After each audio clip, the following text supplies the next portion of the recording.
Le handicap n'est pas dans la personne, mais dans le regard et les réponses que la société porte sur la personne. La phrase est de Charles Gardou. Est-ce que vous saviez que notre perception du handicap est plus influencée par la société que par la condition elle-même? Aujourd'hui, je vous propose de plonger dans l'univers de la sociologie et de l'anthropologie du handicap.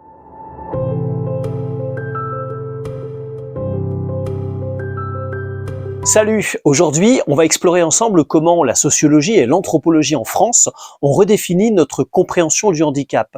Ce domaine a évolué de manière significative au cours des dernières décennies et il nous offre des clés essentielles pour comprendre non seulement les expériences vécues par les personnes handicapées, mais aussi les politiques publiques qui les concernent. Nous allons découvrir comment ces disciplines, par l'intermédiaire de chercheurs comme Erving Goffman, Isabelle Ville, Jean-François Raveau, Charles Gardou ou Henri-Jacques Sticker, ont contribué à façonner notre vision contemporaine du handicap.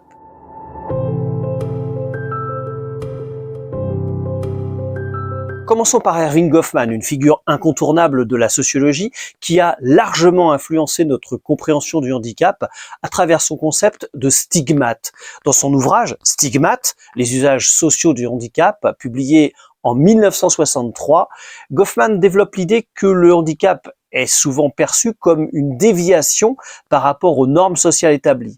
Mais alors qu'est-ce que c'est qu'un stigmate selon Goffman? Eh bien, c'est une caractéristique, une différence qui discrédite un individu aux yeux des autres. Goffman montre que les personnes handicapées sont souvent confrontées à des jugements et à des attentes sociales négatives, ce qui crée une forme de marginalisation. Ce processus, qu'il appelle la gestion de l'identité sociale abîmée, implique que les individus stigmatisés doivent constamment négocier leur identité dans un contexte où leur différence est considérée comme une infériorité. Par exemple, une personne atteinte d'un handicap visible pourrait développer des stratégies pour minimiser ou cacher son handicap, pour se conformer aux attentes sociales et éviter le rejet.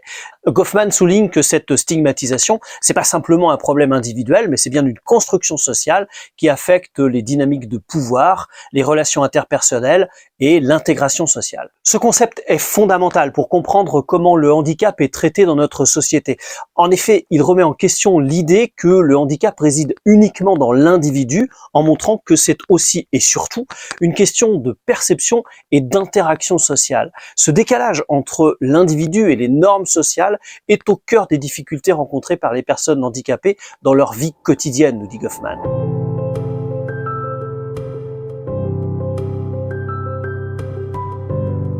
Passons maintenant aux contributions d'Isabelle Ville et de Jean-François Raveau, deux sociologues français qui ont profondément marqué le champ de la sociologie du handicap. Isabelle Ville, dans ses travaux, met en lumière l'idée que le handicap ne doit pas être uniquement perçu comme un problème de santé. Elle insiste sur le fait qu'il s'agit d'un enjeu social majeur qui remet en cause nos normes collectives. Elle explique que le handicap est une catégorie sociale construite qui reflète les inégalités et les hiérarchies présentes dans notre société. Isabelle Ville s'intéresse particulièrement aux institutions médicales et sociales qui, selon elle, jouent un rôle central dans la structuration des expériences des personnes handicapées.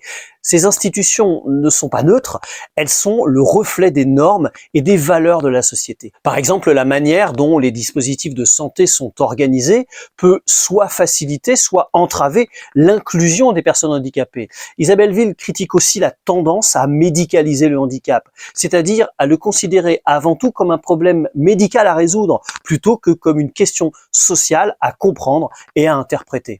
Jean-François Raveau, de son côté, a étudié l'impact des politiques d'emploi sur l'intégration des personnes handicapées. Dans ses recherches, notamment dans Travail et handicap, enjeux et perspectives, il souligne que l'emploi est souvent perçu comme une clé essentielle pour l'intégration sociale. Mais il met aussi en évidence les limites des dispositifs existants. Par exemple, les quotas d'emploi pour les personnes handicapées, bien qu'utiles, ne suffisent pas à surmonter les préjugés et les discriminations qui persistent dans le monde du travail. Raveau insiste sur la nécessité de repenser ces dispositifs pour qu'ils soient vraiment inclusifs et adaptés aux besoins divers des personnes handicapées. Ces contributions sociologiques sont cruciales parce qu'elles permettent de comprendre que le handicap ne peut pas être réduit à une simple question individuelle ou médicale. Il s'agit d'un phénomène complexe qui implique des enjeux sociaux, économiques et politiques et qui nécessite une approche globale pour être pleinement, complètement intégré dans nos sociétés.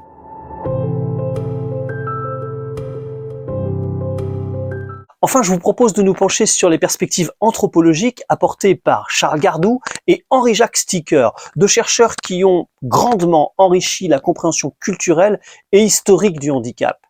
Charles Gardou, dans son ouvrage La société inclusive, parlons-en, propose une vision du handicap comme une forme de variabilité humaine. Pour lui, le handicap doit être compris non seulement dans sa dimension biologique, mais aussi dans son contexte culturel et social. Gardou critique la vision réductrice qui considère le handicap uniquement sous l'angle de la déficience. Il propose au contraire de le voir comme une différence, une autre façon d'être au monde. Cette perspective anthropologique invite à une véritable inclusion où la diversité humaine est non seulement acceptée, mais valorisée. Selon Gardou, pour bâtir une société réellement inclusive, il faut repenser nos systèmes éducatifs, nos politiques publiques et nos représentations culturelles du handicap. Henri-Jacques Sticker, dans Corps infirme et société, propose une analyse historique du handicap montrant comment notre perception du handicap est profondément ancrée dans notre histoire culturelle. Sticker explore comment, à travers les siècles, les sociétés ont perçu, traité et intégré les personnes handicapées. Il montre que ces perceptions sont loin d'être immuables.